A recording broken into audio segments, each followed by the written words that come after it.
Good evening, ladies and gentlemen. My name is Patrick Robotham. So my talk, or side of this debate, is essentially what counts as a good explanation. I don't believe that any supernatural explanation is good.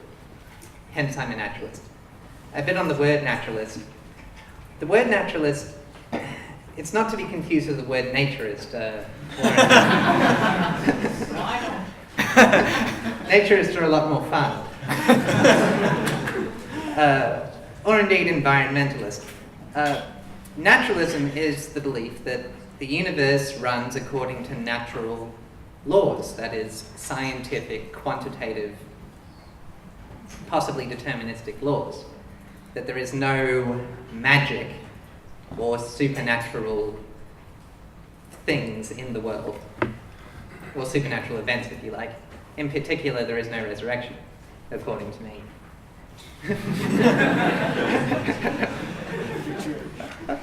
The citations on that are very rigorous, by the way. Okay. So there's two types of naturalism. One, the kind of controversial one, is metaphysical naturalism, which rules out a priori all supernatural claims everywhere for all time. For instance, there can be no chi or karma, things like that. Things which we can't really rule out on the basis of science, but we just rule them out philosophically. There's also methodological naturalism, which kind of says, well, you're free to believe in magic on your own time, but don't make explanations involving magic, because this will lead to poor results in science. And methodological naturalism has been a mainstay of science for about the last 300 years, I'd say. You know, whether you're a Christian or not, you can be a methodological naturalist. So I'm arguing for why this is a very good thing. And I actually think the success of methodological naturalism implies metaphysical naturalism. But I'm just going to argue from a methodological naturalism. The argument is essentially that only naturalistic explanations are good ones. Which of course is not to say that all naturalistic explanations are good. An example of a bad naturalistic explanation would be that I am speaking these words because I am being controlled by a race of aliens who have very advanced technology and have elected me as their speaker. There's nothing supernatural in that claim, but it's not a very good explanation. Why isn't it a very good explanation? One reason is that it's not falsifiable. There's no way of proving it wrong, because whatever evidence one offers up, you can always say, well, no, the aliens are just so advanced that they took care of that. So good explanations tend to be able to be proven wrong. In principle. They are not proven wrong in practice, or else they wouldn't be good. It is a bad explanation to say, I don't know, a bad explanation of the way this microphone works is that there are tiny little gremlins living inside the microphone who dutifully record everything I say and broadcast it at louder volume. And this is a bad explanation not only because it's not unfalsifiable, it's falsifiable and has been falsified. I looked inside this microphone earlier and there are no gremlins.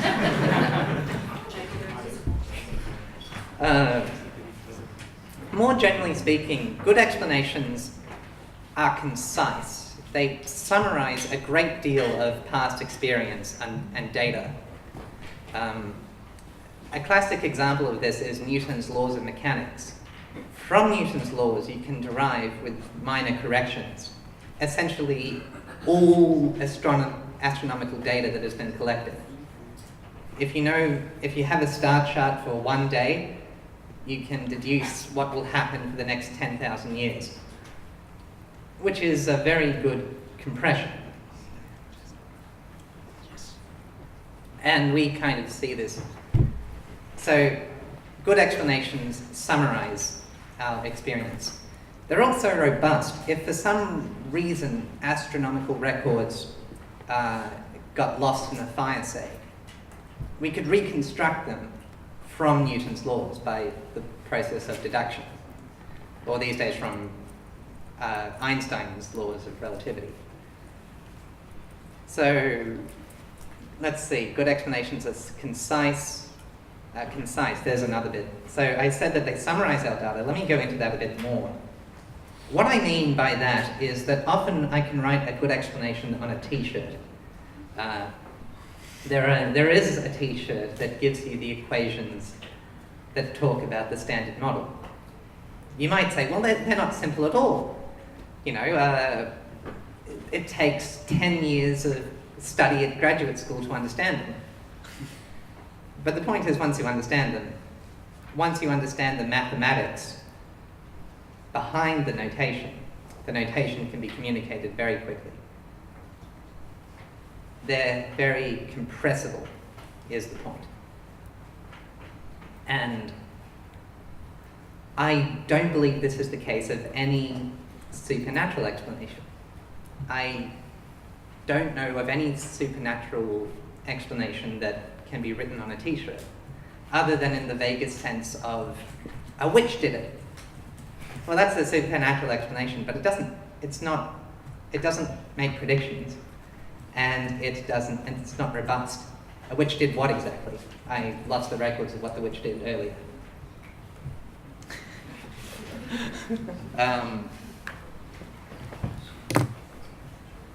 So that's all good. And finally, good explanations can be used as the basis for prediction. There's a great line, prediction is very difficult, especially about the future. We can predict the past, by which I mean that in two senses. One way of predicting the past is to hide information away of a particular time period, and then ask someone to come up with an explanation based on the rest of the data, and see if the predictions of his explanation match the historical records. This is known as cross-validation, if you're a machine learning guy. But also we can predict the future, and typically that's why we actually bother to make explanations in the first place. We explain so we can predict, essentially. And we predict because predictions are necessary for planning and for making decisions. And one of my real problems with any supernatural explanation is essentially that it doesn't predict anything, as far as I can tell. I mean, I can think of supernatural explanations that would predict things, but unfortunately we've tested those predictions and they don't turn out to be true. For example, the theory of the Greek gods made the prediction that there was this mountain called Mount Olympus in which the gods resided and lazed about judging humanity. Well, we visited Mount Olympus and lo and behold, no gods. Would have been nice, but oh well. So that's what makes for a good explanation. But I worry that this isn't entirely... I think when you look at supernatural explanations from this kind of analytic point of view, they don't measure up very well, but we have an intuitive sense that supernatural explanations are good in some way. You know, like, why is anyone Christian at all if these explanations are so obviously inferior? I think the reason is this. The supernatural explanations are often based on the notion of an agent. How did these cookies disappear? Explain that, Patrick. Well, I can explain that. James took them. Well, how did he take them? Why is that a good explanation? I'll tell you why. For one thing, it's a good explanation because of what I know about James.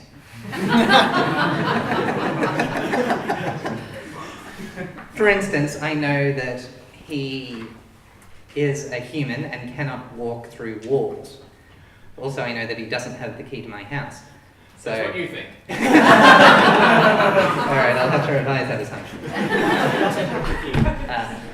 But I know various things about the capabilities of James. I also know about goals, what the agent actually has in mind when he performs this action. And knowing capabilities and goals let me make predictions. For example, if I know the goals of a cookie thief are generally that they have a sweet tooth and they're hungry. So I can make the prediction that if I didn't have any cookies but I had chocolate, they would also steal the chocolate.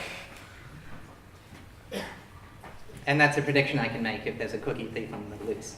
If, on the other hand, the chocolate was not eaten, then we could deduce that there was no cookie thief. Maybe there was some kind of animal that likes cookies but doesn't like chocolate. Or maybe the cookie is disintegrated. So this is all amusing. The point is that a more serious example of this is military strategy. There, the goals are kind of obvious. That side wants to get us. But the precise nature of those goals is often very crucial to understand. That's why we have spies. And the ability to predict your enemy's actions is unbelievably useful in military terms, even if it's not always moral. But in the case of supernatural explanations, we don't have any of that. God, we are told, moves in mysterious ways. Another way of saying that is God's will is inscrutable. Fine, but then we don't know his goals. And we don't know his capabilities because we're told that his capabilities are endless. Right? He's omnipotent. He can do anything he likes. Which means that we can't rule anything out. There's no way of saying that God didn't do that. So it's not falsifiable. One more kind of property of predictions, of good explanations that I like. Predictions generated by good explanations are precise. And I'm afraid to say that the predictions sometimes supernatural claims do generate predictions, but they're predictions of the form, the lion will devour the lamb in the age of heroes, that kind of thing. I don't know, I can't speak prophetic language very well, but... the book of Revelation, say. And these predictions simply don't cut it. Not when you compare them to, say, the predictions generated by quantum mechanics, which I think Richard Feynman compared to being able to predict the length of America down to the thickness of a human hair, which is wonderful, because we know that if, the length is a foot to the left, then quantum mechanics is wrong. So, to some, supernatural explanations often aren't very concise, they're not usually precise, they're not correct, they're often not consistent with the facts. And there are trade-offs you can make between these. For example, it's easier to be correct in the sense of consistent with the facts if you're not very precise. If you say, the lion will devour the lamb, or the lamb will devour the lion, that's prophetic, isn't it? Then even if I don't observe any lambs eating any lions, we can say that the lamb was metaphorical. The lamb was really John Smith down the hall, who has the nickname Lammy.